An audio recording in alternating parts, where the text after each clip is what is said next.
This video was recorded in front of a live virtual audience.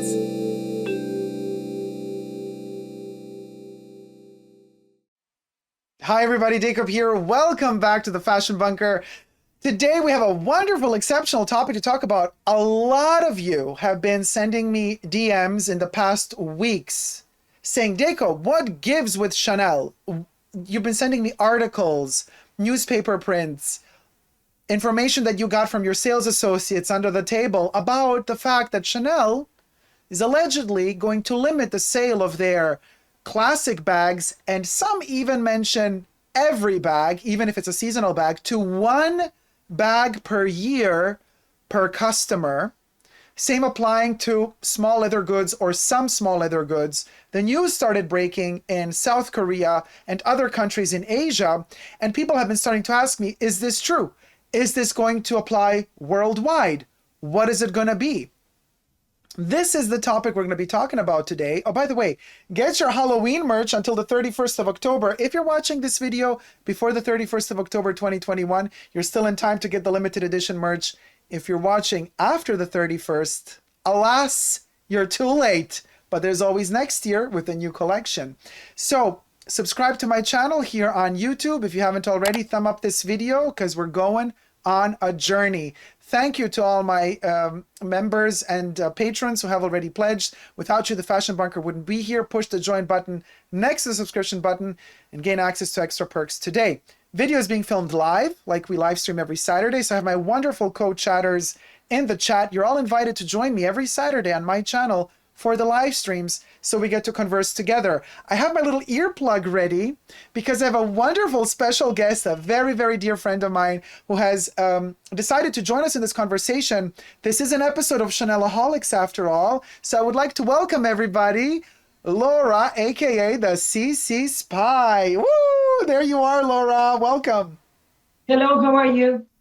Hey, sweetie, we all see you. You guys, look at the gorgeousness that we have on screen.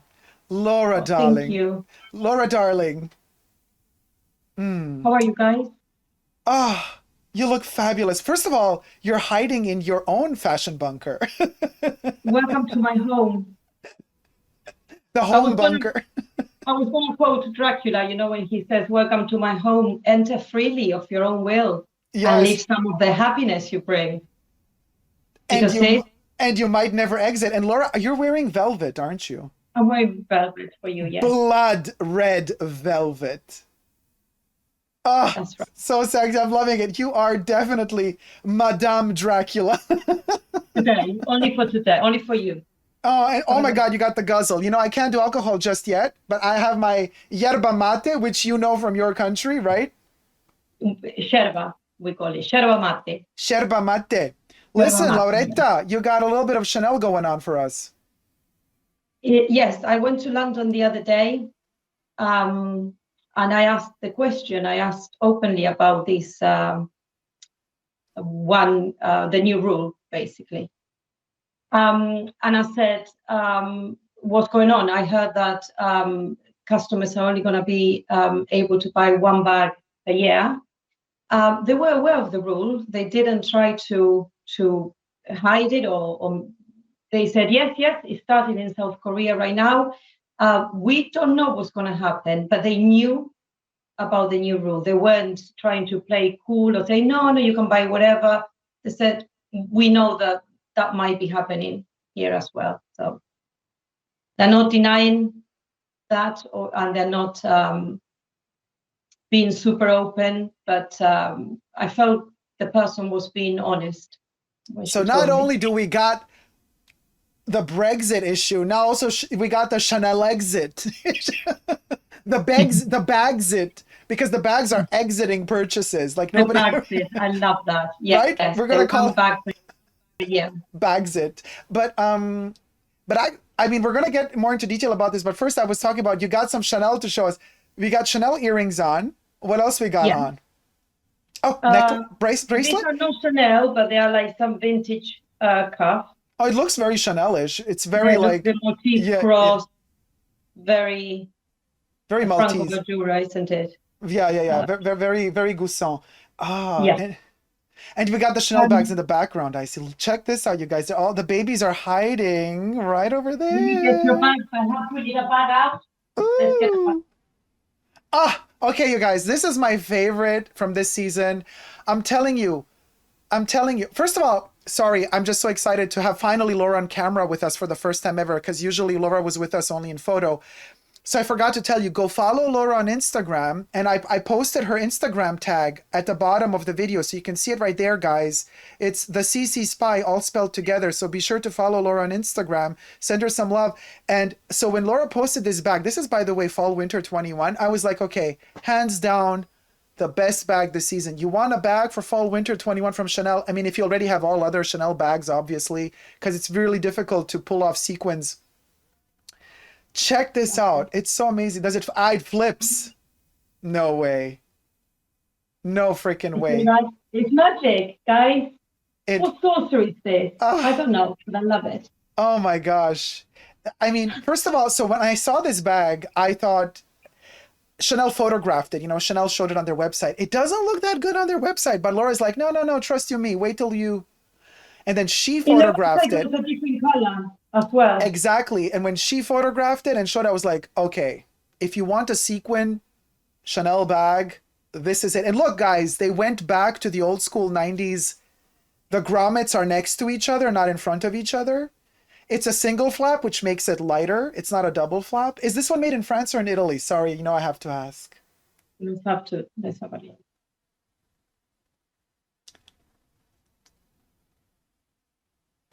I'm sorry, guys. Go for it. Go. Made in Italy. Made in Italy, but they know their sequence.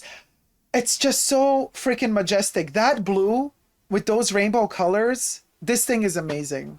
I gotta say. And it has like that, you see? Oh, it has the metal plaque. This one comes with a and chip. The metal plaque is there. That's the chip, right? That's the authenticity chip?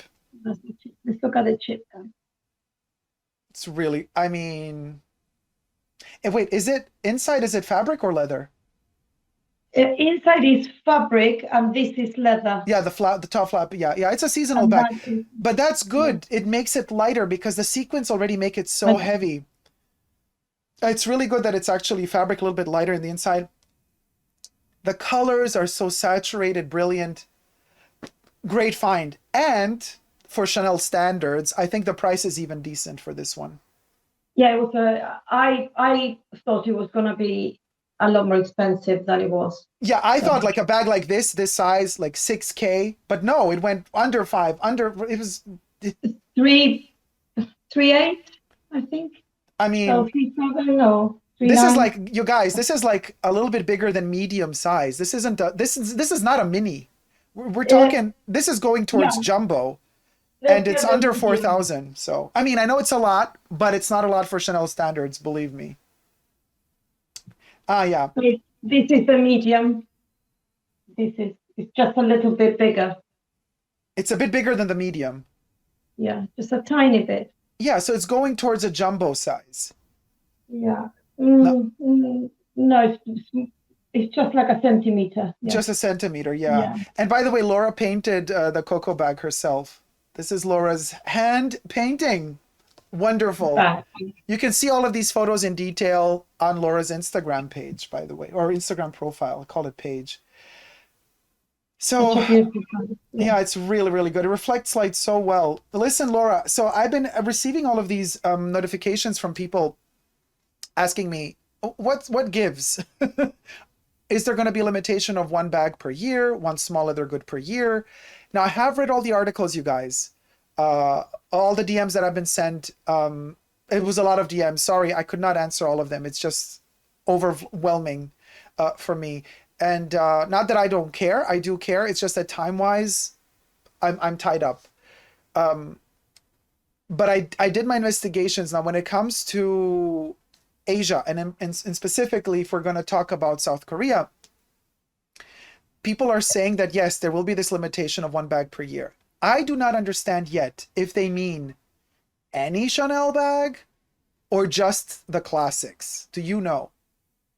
I think my understanding that it's the classics so far. And I asked if they had any classics.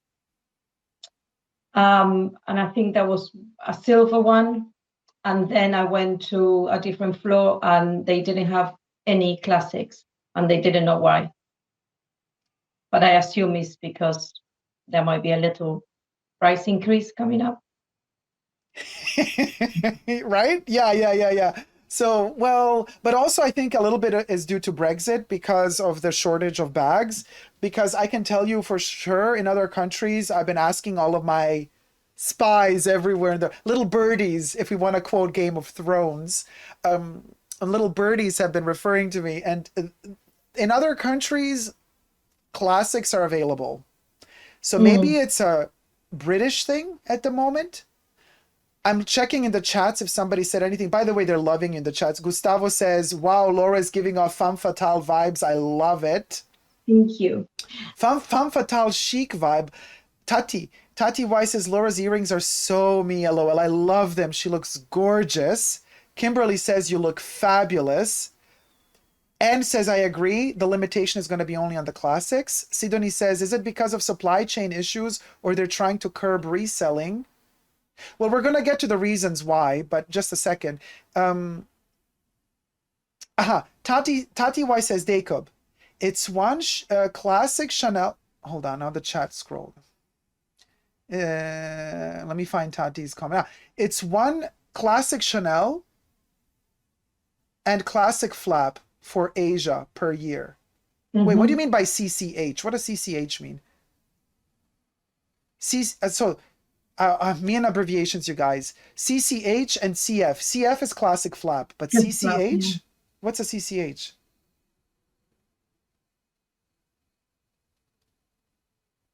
I don't know either. Okay, so Tati, let us know what the abbreviation for CCH means. My Fashion Alchemy says, hello, Dacob and Laura. I'm late in the party. Both beautiful. Thank you, Fashion Alchemy. Stunning, says Caitlin. Caitlin loves you, Laura. Tati Y says, CCH is coco handle. Okay, so one coco handle and one classic flap per year. So that's 2 bags per year then. Or you got to choose either or. What do you mean? Gwen Lee also says coco handle. Okay. Hello, Dacob and Laura, says Adele. Once I visited the Jaguar car factory in Birmingham. They said they use leather from Italy for the seats because leather from Italy is the best quality. Possible. That's why they say Italians do it better. Get your minds out of the gutter. Pixel Hexus is wondering how they will make their corporate targets by limiting sales. I wonder too, because it's not like their clothes are doing very well at the moment. Holy Grace says, Laura is so gorgeous. Melikito says, came right on time. You both look amazing. Thank you, Melikito. Chacho Coco Handle, says Juliana Gonzalez. Both per year, says Tati. Okay, so you get one coco, one classic flap. But is a classic flap also a seasonal color? Or is a classic flap only a black or a beige, caviar or lambskin? Oh, no, wait. Shauna says not either or. One classic and one coco handle a year. Yeah, right. So 2 bags a year. They're trying to make people buy the other bags. No limit on other bags, asks Gwen. No, I think on other bags, you still have a limit of 2 every...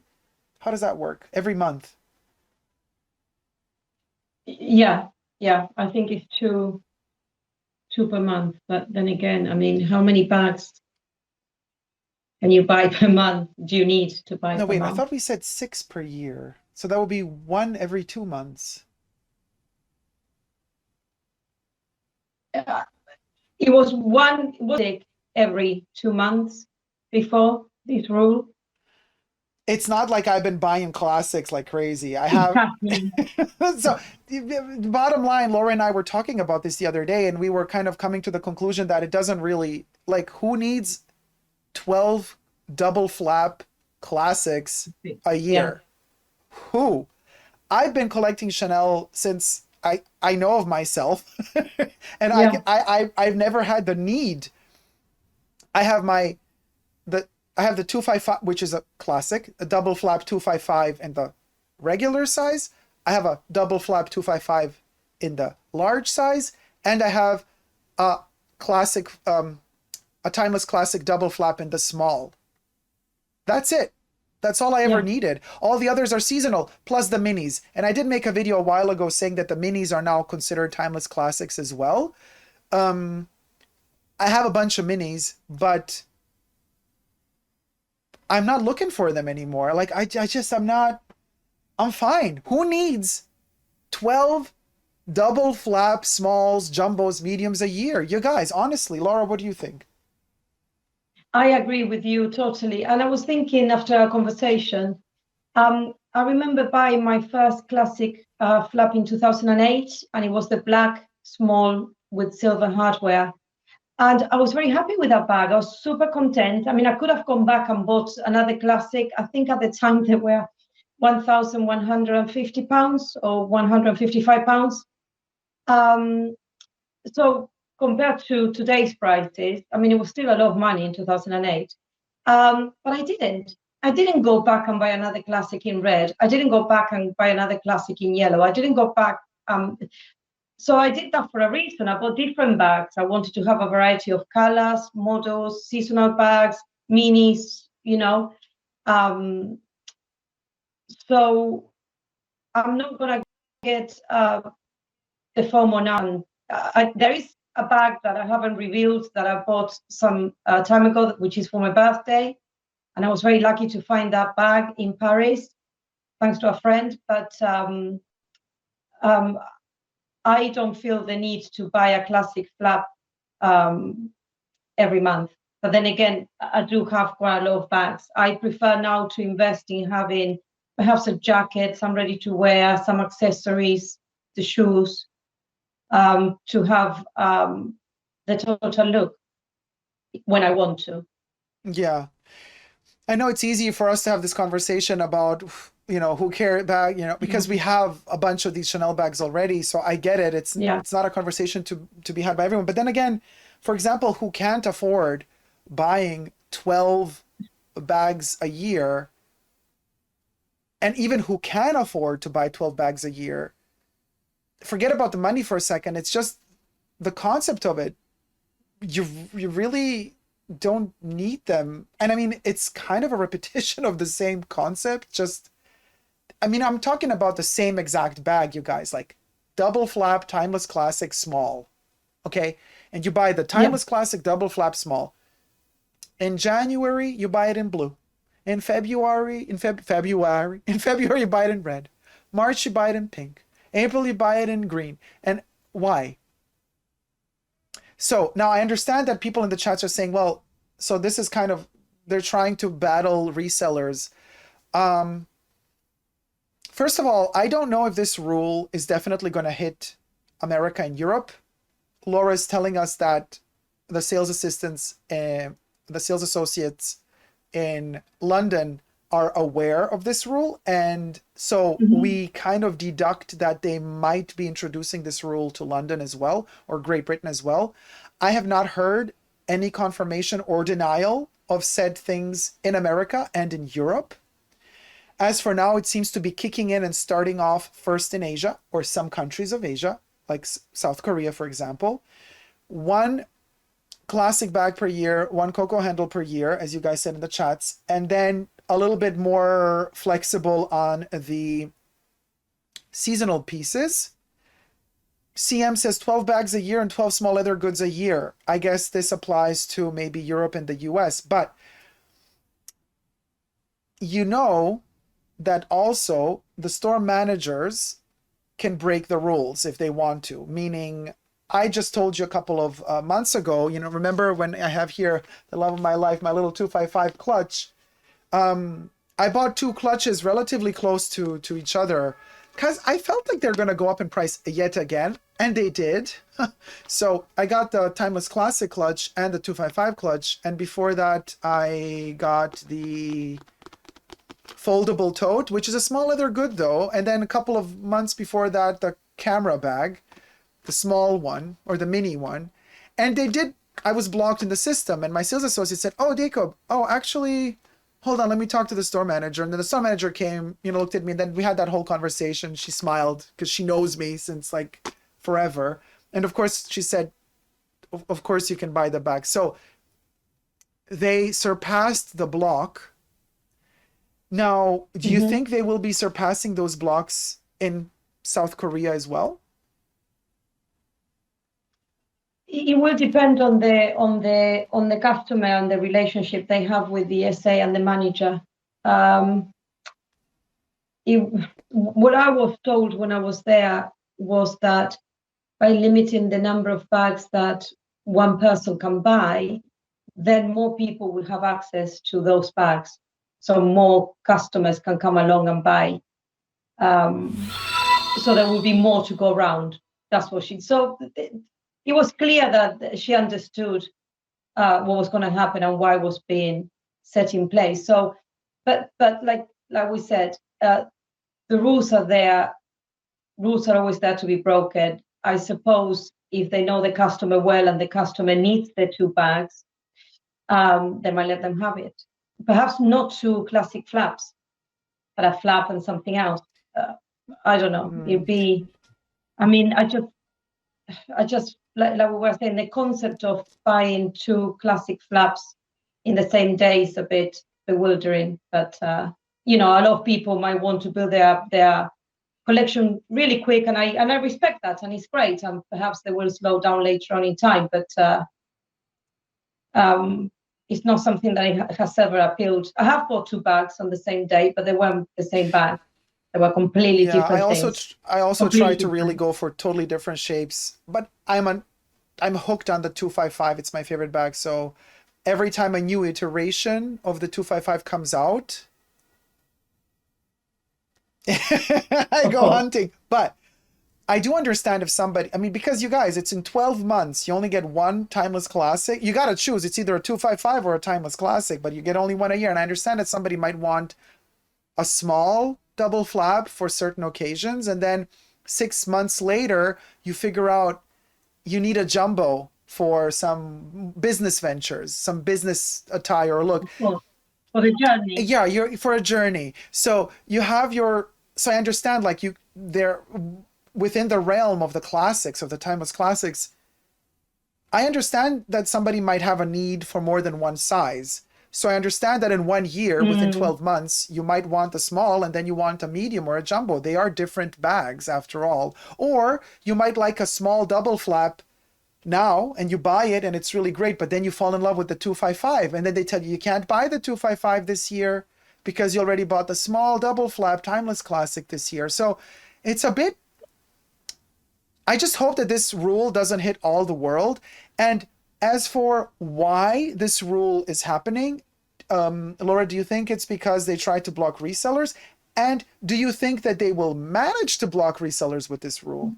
There was a mention of we are hoping that by doing this, you know, we will stop the reselling market. But I was thinking about this and going back to breaking rules. If an SA is willing to break a rule for you or for me, and this resell customer who helps their quota, they might break the rules for the reselling as well. I agree. And then there's no point in having this rule anymore. I totally agree with you because, guys, let's not forget, Chanel isn't doing so well as they're trying to make us believe that they are. Now, they were doing great during the Lagerfeld era. They have accumulated enough money to last them another 10 to 20 um, um, economical crises for sure. But still, it's a business and they think in terms of money. And it's a luxury, Chanel is a luxury business that is used to a major flow of money. And we're talking money. We're not just talking good money. We're talking hardcore money. That hardcore flow, it's not there anymore. No, they're hiding it. They're making it look like it's all good and dandy. But little birdies communicate. Smaller staff numbers. They're reducing amount of people working in the boutiques. They're cutting edges where they can. You think the quality of the leather is going down just because they're greedy? No, it's also because they're cutting corners wherever they can because they want to keep their income sustainable, not the environment. First and foremost, these brands think about themselves. Don't get fooled. So I feel that there are a little bit of cracks in that wall starting to appear, in that perfect glossy luxury wall of Chanel. And I do feel that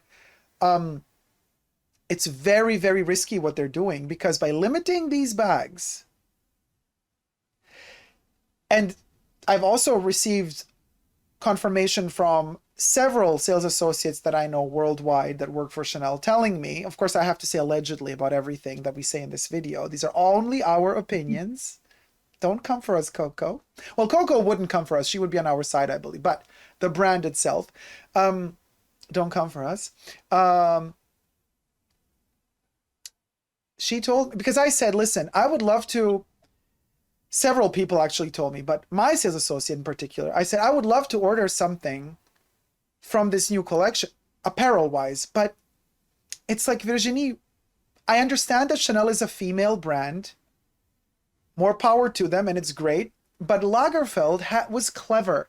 He, in every collection, he would put at least 3 or 4 pieces that were a little bit more unisex, because he knew that there was also a guy that might want to buy something.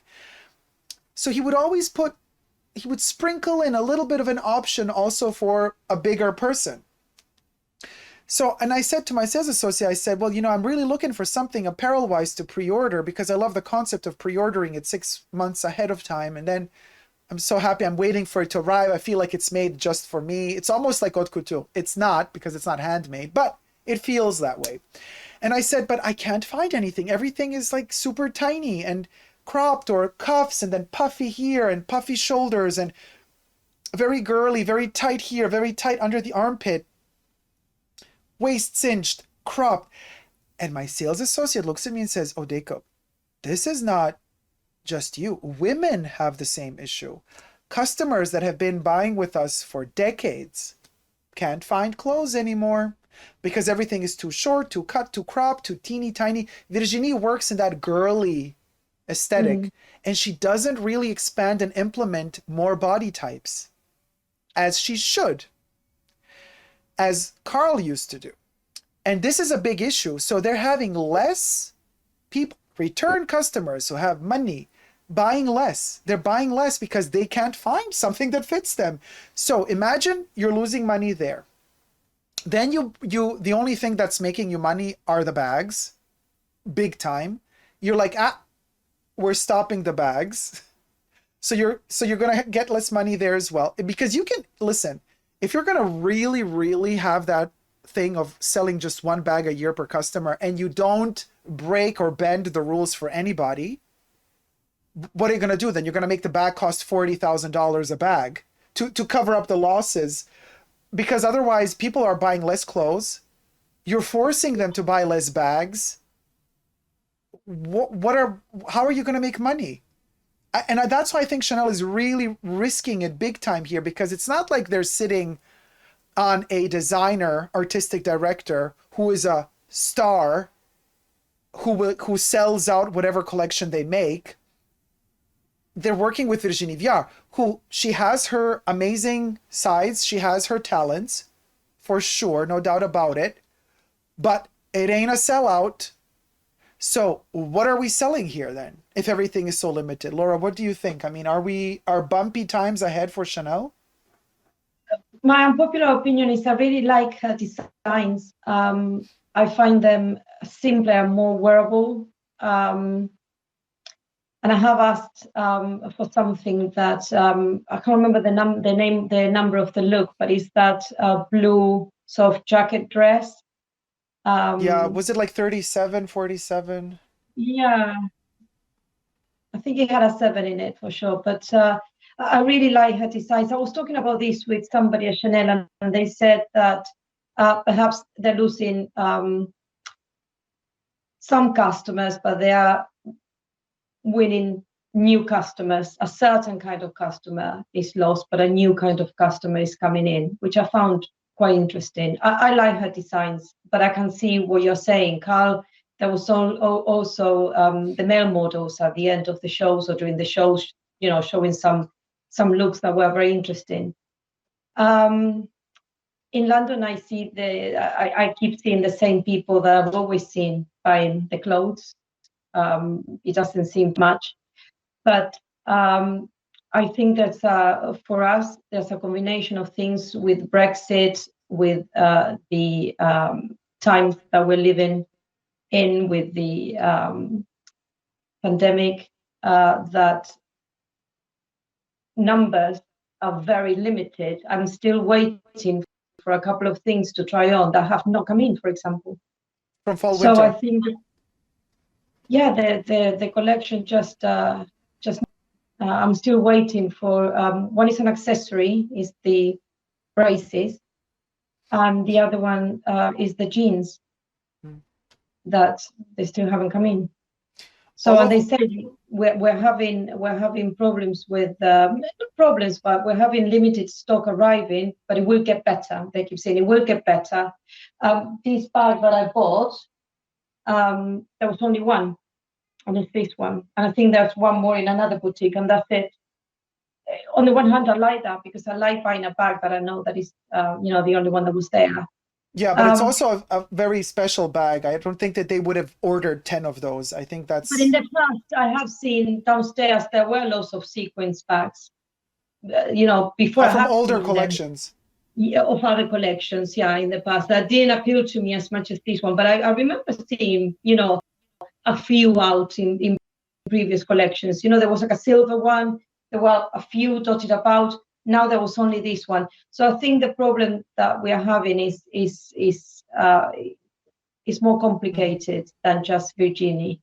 Oh, no, for sure. Oh, no, guys, don't get me wrong. I'm not saying that Vision is the only problem. I'm saying... Of course, no, you're not saying that. If they're going to cut the bags off like that, and they're making their clothes...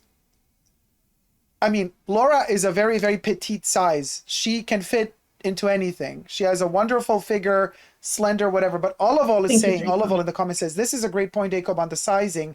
I've always been a 34 in Chanel and Dior, but this season, their 34 sized jackets literally fit like a size 32. There is zero room for boobage, and it is super narrow. Yes, but that has happened to me before with other jackets from Carl as well, where I try a 36 and it's like, this is not, and it has to be altered. So I don't know if it's, but I we were talking about that suit that I like from the Métier d'Art, and it's very was she Bella Hadid? Sorry, I'm not very. She's wearing, and it's super cropped, with the belly showing, which is not something that me at 49 would go and do. So it would have to be adapted to a classier way, not so. I'm not saying that way is not classy, but perhaps more fitting with the look that I want to have. Whereas in the past, perhaps you didn't have that problem. But there's definitely a problem with the stock and with trying to find and trying to. I can't even go to try it on. That's the thing. I keep asking, have the things arrived? So I don't know whether I'm going to fit in a 36 or a 34 or a 38 because the items are not there to try on. The wind tester says they must have supply issues and are trying to pull an Hermes on us. Shockstar Inc. says I could buy two bags with a new customer account. That's what I think as well. I think that just like resellers do at Hermes, there's these whole conspiracy theories that they, hunt down students foreigner students that come to Paris, and they write them on Facebook or on some social media asking, hey, here's, $300 or $400. Act like you are visiting the city and you're buying your first Hermes Kelly or Birkin, and buy it for us. We're giving you the cash. You buy it, you give it to us, you get 300 commish or 200 commish, and people do it. So there's always ways of tricking the system. You can always find a person to buy a bag for you with a new account. Oliver says, meanwhile, this is where I like Hermes. Although a bit boring, their sizing does go across men and women. Well, also because Hermes creates a clothing line for both men and women, while Chanel is only limited to women. They did, for a certain period of time back in the 10s, they did try a little capsule collection just for men.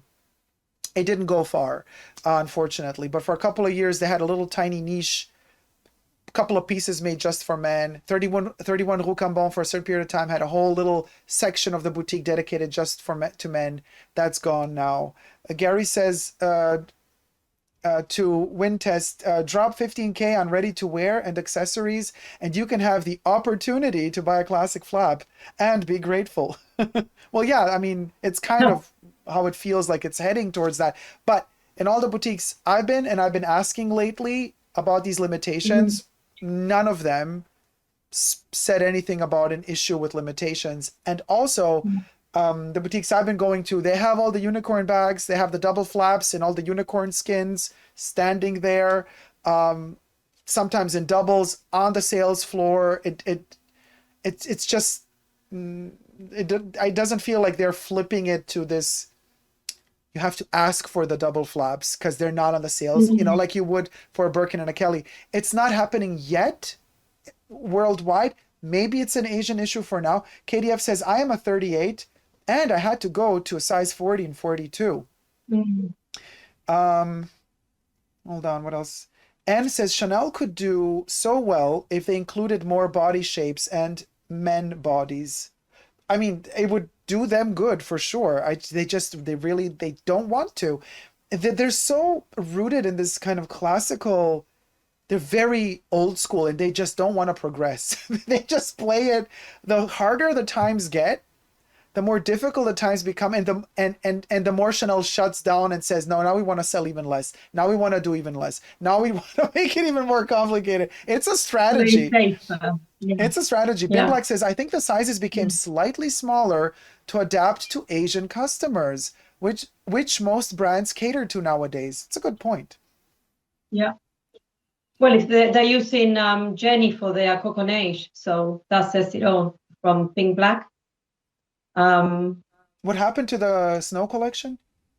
They're using Jenny as their ambassador. Yes. So that says it all. Yes.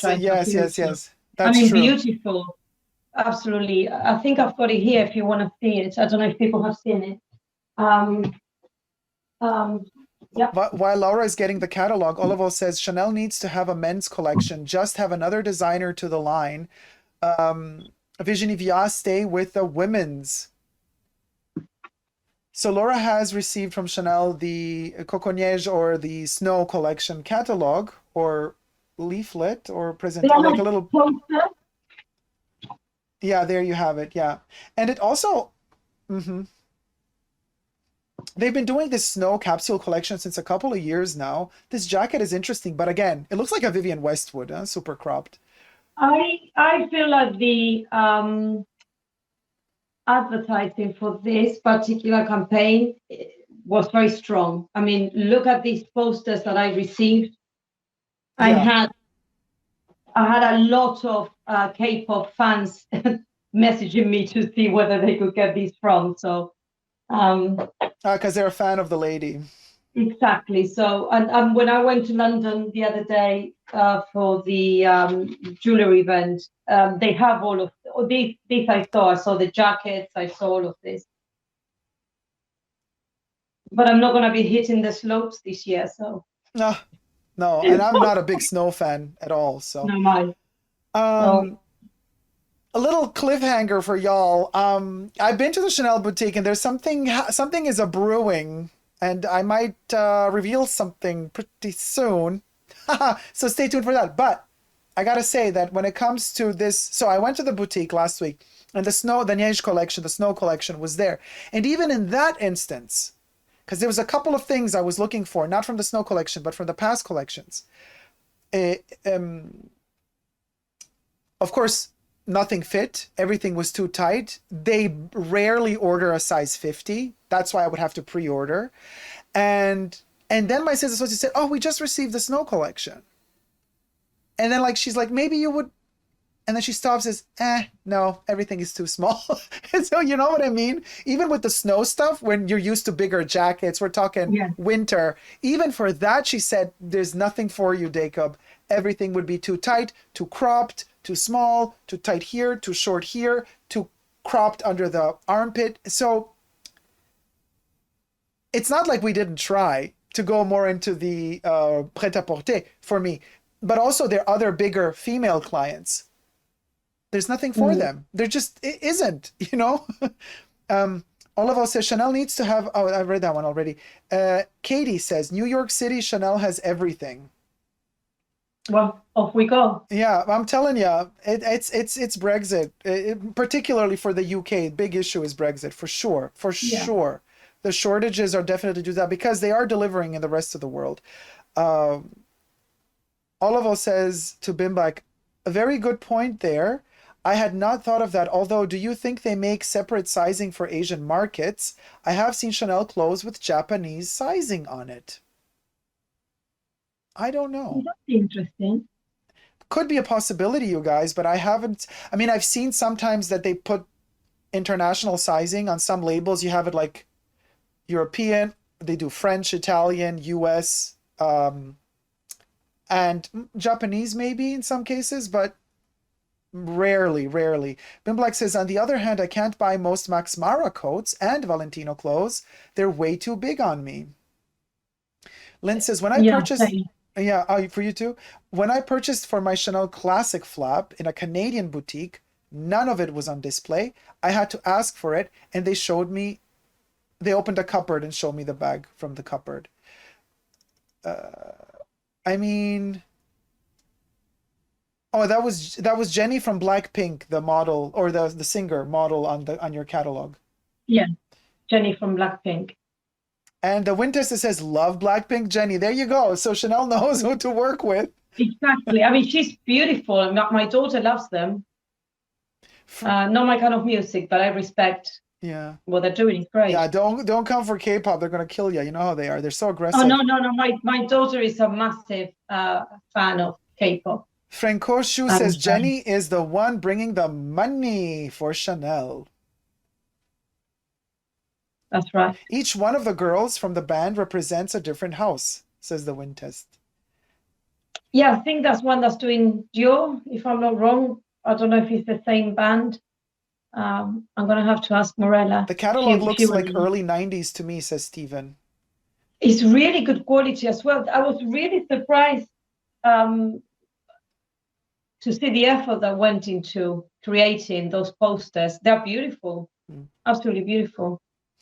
And double-sided. So on the other side is pink, obviously.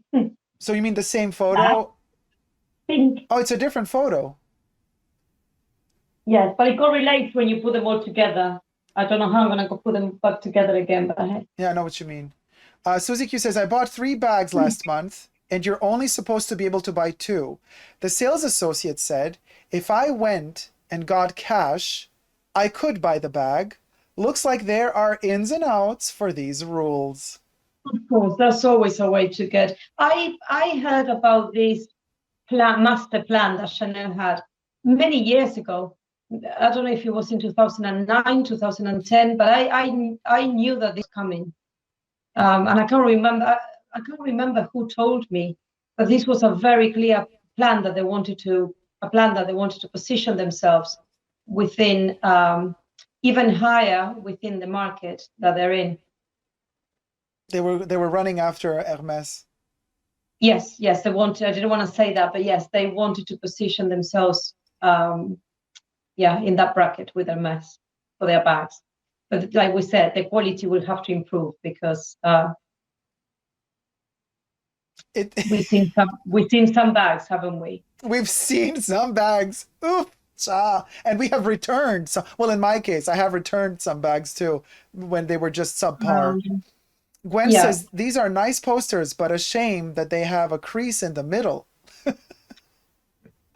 I'll have to iron them out. No, I'm not going to be framing them, guys. I have enough around anyway. Yeah, Susie Q says, it seems like many designers are doing ski themes this year. Well, Susie, I mean, Chanel started it like while Carl was still alive, just to add another collection to the mix. They also do their swimwear collection as well. So you have the snow collection, swimwear collection, pre-spring summer, main spring summer, pre-fall winter, main fall winter, cruise collection, métier d'art, haute couture summer, haute couture winter, and sometimes they drop in some shit like Pharrell capsule collection. So you could imagine that they have 11 collections a year by now. That 11 collections a year in a year that has 12 months means practically a collection a month. They drop something new every month, which means you, as a purchaser, potential client, have no choice, because we've become spoiled at a certain point, because now it's like, oh, that's spring summer collection, fall winter collection just dropped. It's already old because we're waiting. Just in a couple of days they're going to drop cruise. So if you didn't get what you wanted immediately from the fall winter collection, you're already going to think, that's already old. I'm waiting for the cruise collection. It's dropping in just a couple of weeks.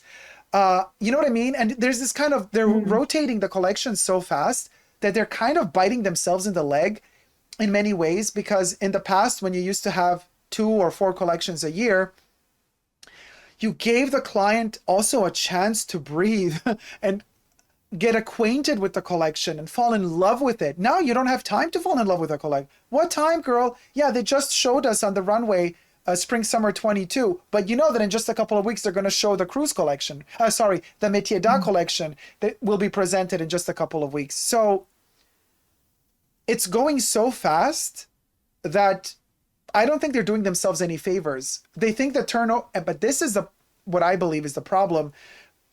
One of many problems is that they have to keep producing so quickly. In the past, they had like their 4 months time, their 6 months time to produce a collection, to manufacture it. Now it's what time, girl? You got 10 to 11 collections a year. You got to keep producing. So obviously the quality can't be there. Of course, you can have bigger quality if you only have 3 or 4 collections a year.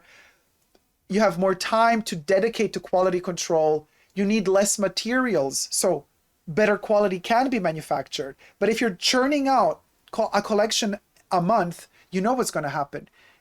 Well, sorry, we're running out of that expensive thread that you used to use before, because now you need 10 times the amount of that thread. What are we going to do? Oh, well, then give us a cheaper thread.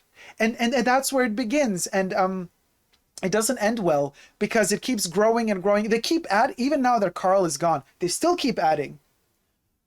I mean, when is this going to end? Honestly, I personally, I don't care about this changing of seasons anymore. I say, this is my personal strategy, you guys. I save the images of the if I love a collection, I save all the images Chanel posts on their website.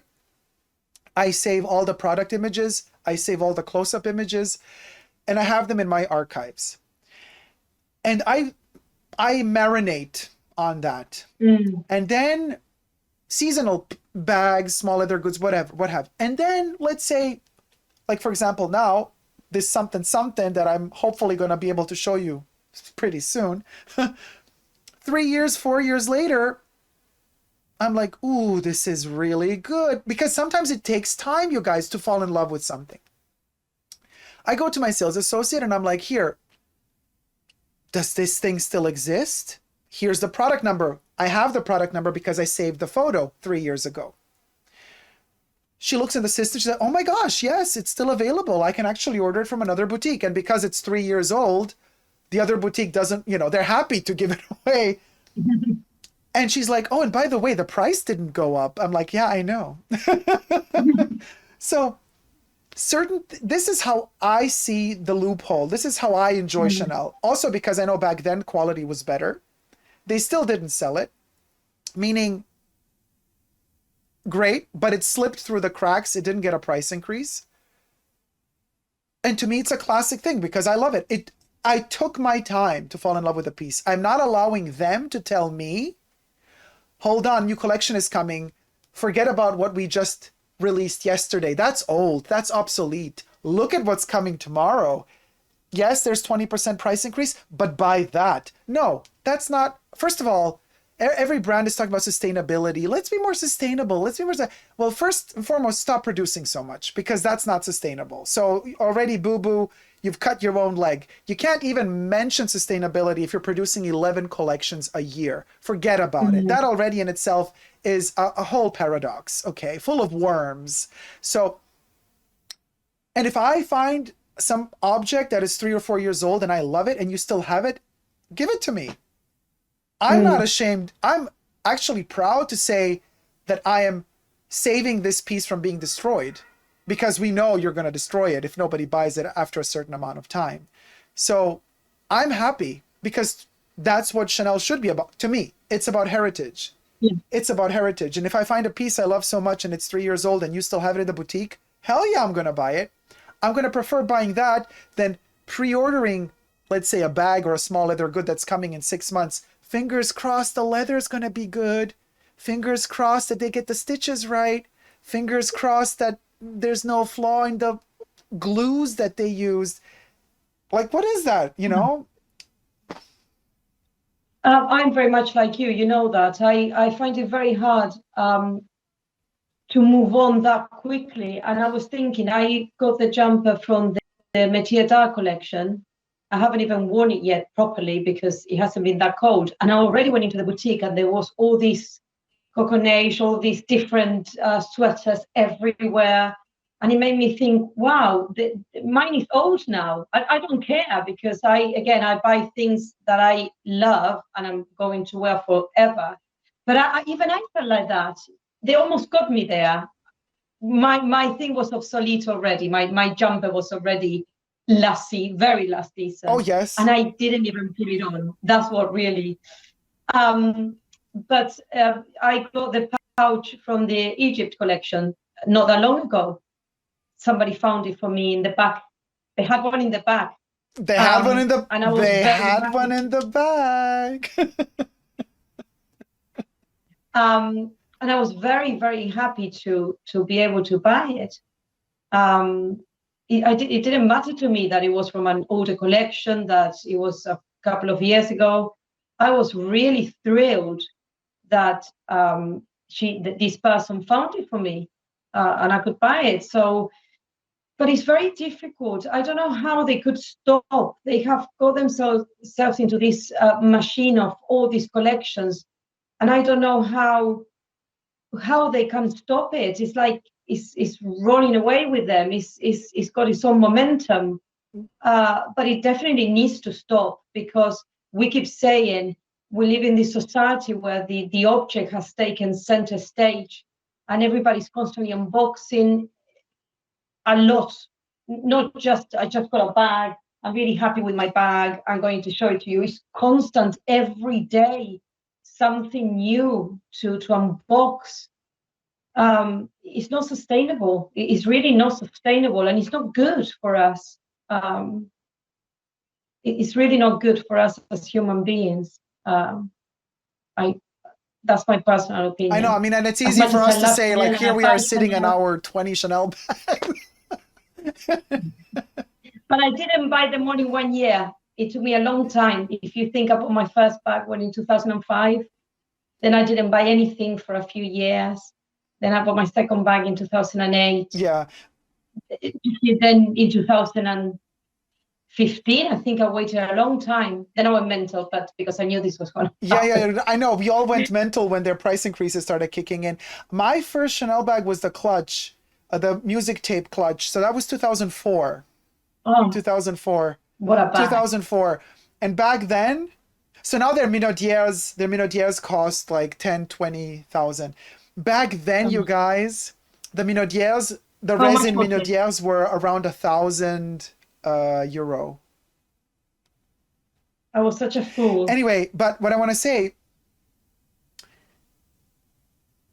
after all is said and done, I kind of like the concept of being able to just buy one bag a year, because first of all, that means that you're not going to be over purchasing. One of the biggest reasons why Chanel has price increases is because too much of the bags are selling.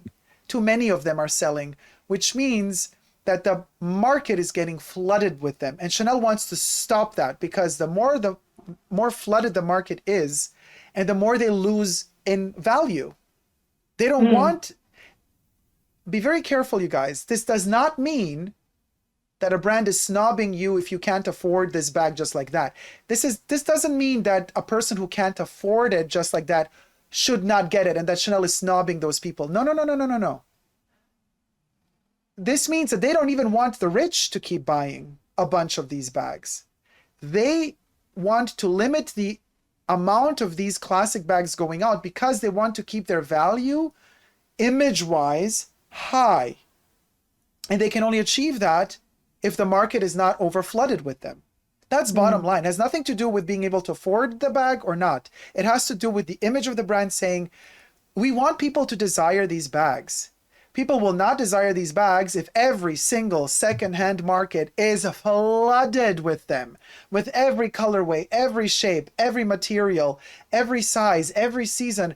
If it's so much, then people are also going to lose, they're going to be oversaturated, they're going to lose interest in it. So this is the bottom line of Chanel. It's not that they don't want people who don't have a huge amount of money to buy their stuff. They want everybody to buy their stuff. I said this in another video of mine. That's why they have their small leather goods in a certain price range, because they want you to buy those. Now, coming to the small leather goods, what's with the limitations on the small leather goods? So in South Korea, did they say one small leather good per year? Or what's the rule now? I didn't hear anything about the conversation was mainly about the classic flaps. I bought, what did I buy? Small leather goods. I mean, I have been using the same card holder since 2017, 18, and I've got a walk. I bought a walk this year. The golden Egyptian pouch. That's a small leather good. And the golden Egyptian pouch, and that's it. So I focused on the classic flaps, which is the item that everybody seems to be more worried, more concerned about. No, I didn't. I didn't even go and ask about the small leather goods. Jesus says they're just as horrible as fast fashion brands. In fact, they are fast fashion. Well, yes, luxury brands have turned into fast. Of course, if you can flip a collection in a month, that's fast fashion. That's the definition of fast fashion. You can't call yourself a luxury brand without adding the label of being a luxury fast fashion brand. If you churn a collection out every month, that's that's the definition of fast fashion. That's true. And says fast, expensive fashion. Yeah, that's true. That's true. Shockstar Inc. says, you're right, Dacob. Well, thank you. Yes, fast fashion totally, says Opal. Unicorn. Bim Black says, this is why Tom Ford was burnt out years ago. Well, I can imagine. But didn't Tom Ford decide to stop doing the fashion weeks and stuff? He's like, I do a collection when I'm ready with it, which is what Pierre Cardin did as well. Well, he was already back in his 90s. So Cynthia says, the fast pace is to have customers keep coming for new items to buy. Not much difference from Zara. No, not at all. But I mean, this is the problem, you guys. At a certain point, these fast fashion chains like Zara, H&M, and Co., which are all terrible, by the way. I know, budget permitting, I know some people buy there because what are you going to do? But this is one of the reasons why the luxury fashion brands started producing as much as well. I'm not saying all of them, but what am I saying? When the luxury brands used to rule the world, right? And they had their 2 to 3 collections a year, or 4, they would have their ateliers, they would produce in smaller quantities. People would then, there was no internet. You have to buy in a magazine, Vogue, you have to wait a couple, the beauty of it. You waited for a collection, you saw the glossy pages of the magazine, you dreamt about it. You had time, you had your 6 months. You had your 6 months time to do all of that. There's this whole magic surrounding this. And then at one point, I remember already back in 2000, H&M started right about 2000 or late 90s, early 2000s. All of a sudden, they started, well, no, we're going to do it in China. We're going to produce it in Taiwan. We're going to produce it in Indonesia. We're going to produce it in Vietnam. We're going to have Bangladesh for cottons super quick. So let's see on the runway what this brand is showing. Now, the luxury European brand, which is going to produce in Europe, which is going to take 4 months to produce a good quality collection. Well, now H&M and Zara start saying, we're going to do it in 3 weeks. All I got to do is take a snapshot of the runway, and I got my terribly paid workers in Asia who are with terrible materials and terrible chemicals to dye all of these fabrics. We're going to copy it, and we're going to deliver the collection before the luxury brand delivers the collection. So we see what the luxury brand is doing on the runway. They're going to take 6 months to hit the shops, but we are only going to take 2 months or 1 month. And this is where this game started, with where, you know, Zara and Co can imitate and copy whatever they see on the runway in just a couple of weeks. And then the luxury brands are like sitting there like, oh, damn, our new innovative looks for the season have already been leaked and are already on sale at Zara, but they haven't even hit our stores yet. So we got to speed it up. So they started running after each other because fast fashion was killing fashion, luxury fashion. Then luxury fashion started playing the game backwards instead of, because they said to themselves, well, there's no freaking way that we can keep the quality and the price that high if we're going to also produce that quickly. So what's our counter strategy? Let's do more collections a year, make it tougher for the fast fashion to copy them. So we're still taking our 6 months from the moment that we show you a collection on the runway. You're going to wait 6 months till the collection hits the stores, but we're going to have so many of them that it's going to be harder for fast fashion to keep pace. But fast fashion just expands their factories and they do, and it keeps growing and growing and growing. So now what we have now Chanel doing one new collection every month, but H&M does a rotation every 15 days, every 10 days, every 10 to 15 days they do a rotation of the collection. So now they're speeding up too. So where's this going to end, you guys? You see where I'm heading with this. We're hitting a wall. How much more can you speed it up? Where's the end? A new collection every day? Is that or a new collection every 2 minutes? Like, how much faster can it get? So it's either all going to become digital, and we're seeing this with NFTs and this whole digital transformation. Fashion is moving towards the digital world where you're going to be an avatar, and your avatar is going to be buying digital Chanel tweed jacket made just for you in that tone of lilac for $10,000. And then you're going to stay at home Oompa Loompaing around with your Doritos while your avatar is going to look chicly fabulous wearing that shade of tweed jacket in the digital world. Yes, they're already working on making outfits for you to wear on Instagram digitally. So you're going to buy your Chanel tweed jacket, color made just for you. You're going to pay a pretty penny for it, but sustainable. No material was used to make it. They can make a new collection every day. This is the future, you guys. I think because there's no way that we could keep producing fabrics and materials in real life when in fact our lives have become digital. Look at us meeting up every Saturday, talking to each other live. We've never met. We're digital. We are avatars. We are literally already there.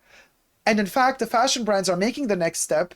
They are already stepping up their game, investing millions in this new NFT system. And I do believe Chanel is next. Just saying.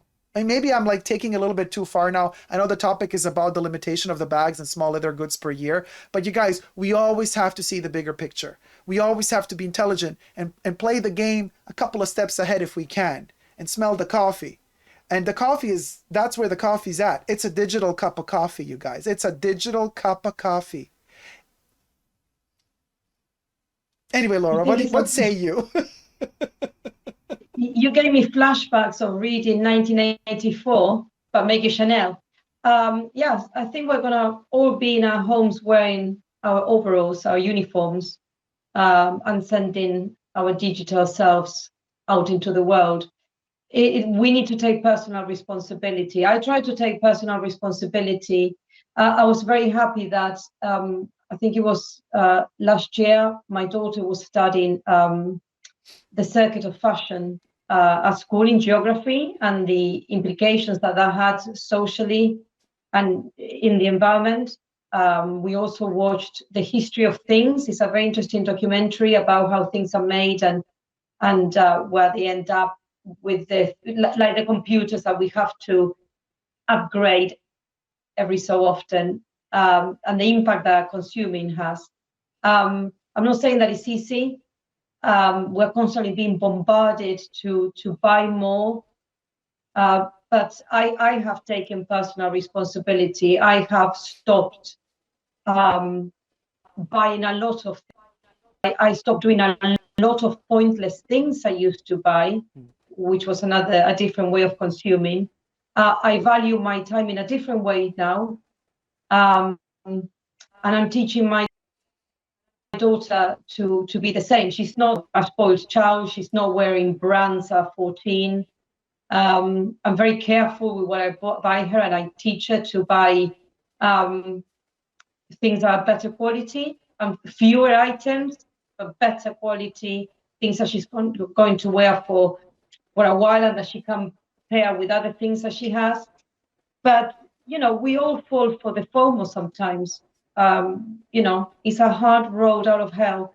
But we need to be aware. We're not perfect. We're going to make mistakes, but we need to be aware. For me, this time with the virus has really helped me to go back to who I originally was in terms of creativeness and reading. I don't think I would have never done this if it weren't for the amount of time that I spent in the house just doing this. I think there are a lot of very, very serious questions that this is not just about Chanel and fashion now. And that's what we always say when we speak. Your videos open up so many questions. Thank you. You can go so deep that it transcends Chanel. And again, it is personal responsibility and having that and seeing the bigger picture, because like you say, we could live in a future where it's not us going out, it's an image that we're sending out. And I don't know if I want to live in a future where my image is going to be living my life, because I'm not just about the image. I have so many other things to say, and because if the image goes out to live, what sort of life is that image? Is it going to be very two-dimensional? Is it only going to be about the way the image looks, the avatar is? Yes, we're already there, Laura. That's not the future. That's the present. That's Instagram. And video gaming in general. I mean, this is our life today, and the brands want it definitely to be our life. They want us to become total victims of their game. Yeah. It's up to us to wake the F up and not let that happen. It's hard to not let that happen because we are bombarded 24/7 by advertisements. Brand marketing is the dictator that rules everything, and they plan out strategically, psychologically planned out things to target you because they know exactly who you are. They collect all the information on you that they want. Google does it. Instagram because Instagram is Facebook, they do it. They know everything about you. They know what you click, what you like, how long you look at a photo, if you zoom into a photo, what detail did you zoom in on? Huh? You do that. I'm not talking about you, Laura. I mean, talking you guys watching us. I do that. Everybody does that. Oh, you're playing a video on Instagram? They know how many times you repeated the video. Oh, yes, they do. The reel, they know everything, you guys. Don't be stupid. They know who you are, what you want, and by knowing all of that, they know how to manipulate you into wanting even more. So they will create products catered just to you to make you feel even more special, when the ultimate goal is just getting your money and making you a victim to the whole system. And we're there. Artstyle says, Laura, we want to hear your voice and opinion on everything. Artstyle. Even if we change and even if we change the way we consume and we say after these events that have taken place, we want to come out a different person, marketing will adapt too. And they will start selling us something different. Oh, yes, of course. For sure. That's why I always say, you guys, I said this in another video of mine. I can't remember which one anymore. Because there are like 2,000 videos on my channel. Go check them out. Binge watch. There's no way you can avoid brand marketing. The second that there's a society and the second that there is a need, there's a demand for something, somebody else figures out, well, I can supply the demand. That's when brand marketing begins. Unless you're not going to isolate yourself and live on a desolate island with no other human being in sight, you're going to be exposed to marketing of some kind. No matter what you do, you guys, no matter what you do. Even the fact that you're scrolling through your own Instagram and all those sponsored posts that are so irritating. By the way, one of my guilty pleasures is blocking every single profile that pops up sponsored, people that I don't follow, random mofos and Oompa Loompas that sponsor in between. You know what Dacob does? Yes, I'm that crazy. Block. And you have an option now to block that account and any future account that Oompa Loompa makes. That's right. Oh, the power. So I'm like, I don't know. I've been blocking thousands of these profiles. I don't want to see them. So Instagram is learning from that, of course, because they spy on you, right? They think I'm totally crazy because now, and it's very fascinating to see how then Facebook, Instagram retaliates because I keep blocking whoever sponsors their crap on my feed. People I don't follow, random people trying to promote their products, brands trying, blocked. So I sent Instagram in tilt, and now I get these really, they don't know anymore what is it that I like. They spy on me through my posts, but as you all know, my posts are kooky.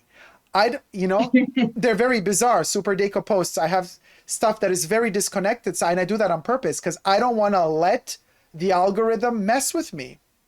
I'm messing with the algorithm. Now, obviously, the repercussion is you don't get as many followers because people like consistency. They like you to have one style. They want to be able to brand you easily, to put a logo on you. You can't do that with me. And this is why my Instagram profile grows very slowly because people are very confused. When you look at my profile, it's like, what the hell? He's like, it looks like Edgar Allan Poe. And this, here we got Hermes. There we got a cookie. Why is Chucky? And why is there a horror movie next to, a poem? But so anyway, and I'm aware of this. I want to mess with the system because I don't want the system to mess with me. And you either going to play or you're going to be played. That's the bottom line. That's the bottom line. What we don't realize, you guys, we are in a war. It's just that we're being kept like sleepy. They're bombarding you. Bombs. They're bombarding you with brand marketing. They're shooting at you with commercial. This is a war. Literally. And it's up to you to wake the F up, gear up, and fight back. Because there is no being passive in this. If you're passive in this, you lose. They shoot you, shut you dead, And that's the thing. It's very interesting what you're saying about a war, because that marketing was born out of the advertising that they used to get men to join the army for the war during the First World War. And they realized if we can make people join the war, we can make people do anything. We want, exactly. And I think I mentioned this before. Years ago, I watched a very interesting movie. It's a Russian and British collaboration, and I think it's called Mad Cow. It has two names, Mad Cow or blah, blah, blah, whatever it was. And it's a very crazy movie at times, but the message is very valid and important. And they, the main character works in marketing, and he's showing this girl posters. He has a collection of posters from communist Russia. He said, this is the first advertising as well. Can you see? This was a brand. You have the red, yes. You have the symbols. Yes. This was a branding used consistently to impart a message. And then the movie goes on, and something happens. He exposes marketing for what it is, and he exposes what marketing is trying to do. But then marketing adapts, and they change. They do a 360. They start supporting the opposite of what they were supporting before, and marketing carries on. Because without the marketing, there was chaos. And that's what it was Freud's nephew actually that realized that Freud's theories could be used to influence people to consume. And what they were afraid of is that Freud said that inside all of us, there is the possibility of becoming really aggressive in a society. And if you put a whole group of people who don't like something, there's always a possibility for uprising. So they thought, how can we keep people controlled? Well, we keep them controlled by making them think about what's next, what can I consume, what is better than the thing that I had. So I need the latest fridge, I need the latest car, I need to replace things. And the change, even from me being a little girl to now being 50 next year, I remember buying things because they lasted. And now within 3 years it's obsolete. And that's even I find a bit difficult sometimes. Yeah, it's very sketchy, but that's the way it works. There's no, don't panic if you cannot buy more than one classic flat a year. The collection will grow slowly and it will be as pleasurable because it's nice to collect things over time anyway, isn't it? And also, the less they sell and the less price increases are going to be quick. Mind you, the big price increases are there because too many people buy. They increase the price also to stop the overbuying because they don't want to be oversaturating the market. So if you buy less, the prices are not going to go up so quickly. So I am all for this Chanel limit, you guys. That's the bottom line. That's my personal opinion. Everybody's freaking out, sending me DMs. Oh my God, did you see the limit? So what? Let them limit the bags. I think it's a great idea. And I just hope that resellers, they're going to try, but I hope that Chanel sales associates who want their commission as well, which is another can of worms that Chanel pushes onto their, all luxury brands and other stores as well push onto their sales associates, this needing the, commission and the bonuses. But let's say in a ideal Chanel world where there are no resellers and the sales associates don't find ways to smuggle extra pieces, selling them to resellers, if really every person just gets one of these classic bags a year, so be it. I think that's fabulous. I think that's fabulous. Yeah, I agree.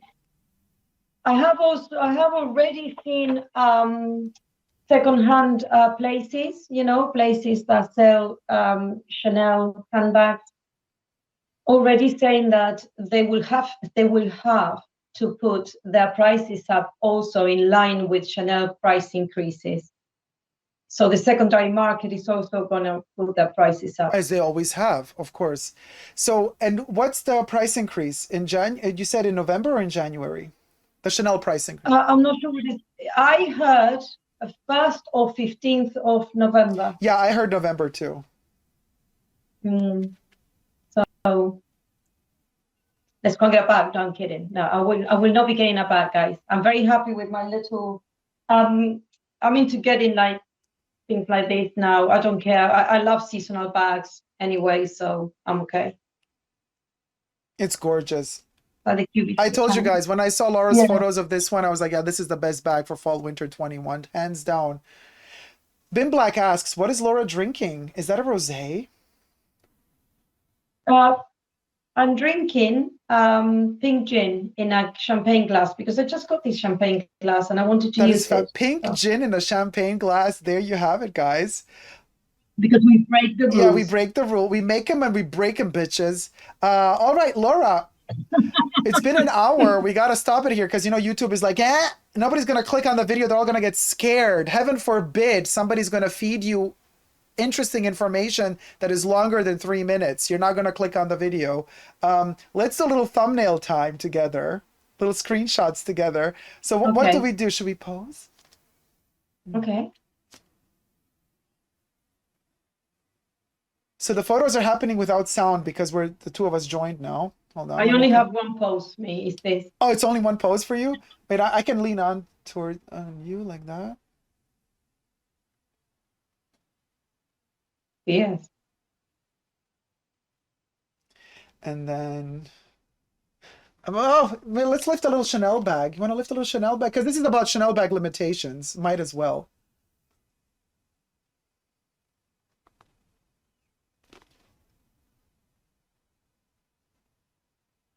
Okay, I think we're good. Is there anything? Yeah, I think we're good with a thumbnail. Thank you guys. Like limitations. What limitations? What limitations? What limitations? What I don't want to wind you up, people, but what problems? I'm still super excited about something, as I said, a little cliffhanger for next time. It's been The calendar? 3 years in the making, waiting for this, so I'm kind of excited. If it works out. It might not work out, but it will work out. You didn't ask me if I bought the calendar. I did not buy the calendar.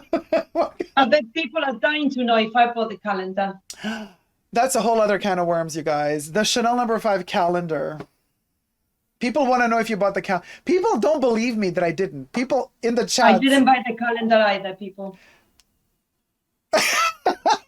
Did you or did you not? I did not. I walked past it. They said, if you want it, you need to tell us now. They have nothing to ask for. Thank you. They tried the FOMO on you. I told my people also in the chat, like, I did not buy the Chanel No. 5 calendar. Everybody's like, yeah, right, Dacob. It's in the back. No, we didn't buy the calendar. It's true. It's true. Hand on heart, both hands on heart. I did not, and Laura did not. Heart. I don't have a heart. I know, we're Dracula and we're vampires. We did not buy the calendar, we promise. And we will not buy it. And I will be talking more and I will be talking more about it in the next unboxing. No, I will not buy. I promise. I will not buy it for me. I might buy it, but no, I'm kidding. I will not buy it for me. No. You're gonna buy it for your daughter. She would say to me, what did you buy this for? It's just little trinkets. She would say that to me. She's that sensible. No, I was allocated a calendar and I'm going to let somebody else buy it. I said I'm not getting it, so they can get it. Yeah, no, they tried to sell me, but I'm going to tell you that in the other unboxing we're going to do. They tried to sell it to me the other day again. Oh, everything's sold out. We got 24. They're all sold out. But there's still one in the back if you want. Let me show it to you. In the back? Yes, in the back. Literally. Is that a calendar journey we need to embark on? It was a calendar journey and they brought it out, like this moment. Did you make them open the calendar that you were not going to buy? Oh yes. Oh yes, I was like, that's twisted. I love it. Yes. I made them open it. I was like, oh, so this is how it looks in real life. Interesting. Okay, let me lift it. Oh yeah, okay. Yeah. Thank you. You can sell it to someone else. Sell that shit to someone else. Oh, you! Wait, where's mine? I have it here too. Look, girl. Twinsies. The best. I love it. It's amazing, right? Love All right, you guys. So this was Laura, aka the TheCCSpy. Her handle is now disappeared from the bottom, but let me blend it back in. There's the handle at TheCCSpy. Go follow Laura on Instagram for her Chanel journey.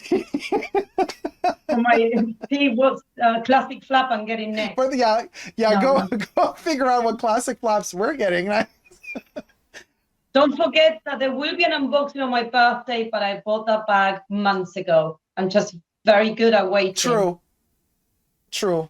I am witness. Good. It is true. And if you wish to follow me on my journey, Coco Chanel is in my house, all spelled together on Instagram. You can also follow me superdacob, all spelled together on Instagram if you want to see the quirky side of me. And if you want to see the more nostalgic side of me, you can follow my Instagram profile dedicated to the life of Coco Chanel called Coco Chanel Privé. Has nothing to do with the brand of Chanel of today. Thank you so much, Laura, for being with us. Anytime. I hope you can join us again. So this is the first time we had actual camera. Whoop, whoop. We are growing. I hope I can join you from a special place. Perhaps, soon. I might be going somewhere. Might not. I don't know. Oh, so you're going to call us in from a special place. I can call in with more information if the spy is successful. directly from the source. Yes, yes. Please do let us know. Uh-huh. No, for sure. Uh-huh. They have to call in and be like, so you guys, you guys, the spy Show just me got some. some more. What classic clubs do you have? That would be amazing. Laura, thank you so much for tuning in. We all love you so much in the chats. Everybody sending you I love. love you guys. And Laura knows her angles, says the wind test. And Rosie Kant says you both have It's the only pose. this. It's only this. Nothing else. Oh wait, do that. Like Wait, hold on. Do that. Yeah, do that. No, with this. Mhm. Okay, we got the thumbnail down. Lauretta, thank you so much. And thank you guys so much for watching. Subscribe to this channel. Thumb up the video if you liked it. And never forget to never give up on love. Love you all. See you soon. Take care. Bye. Mwah.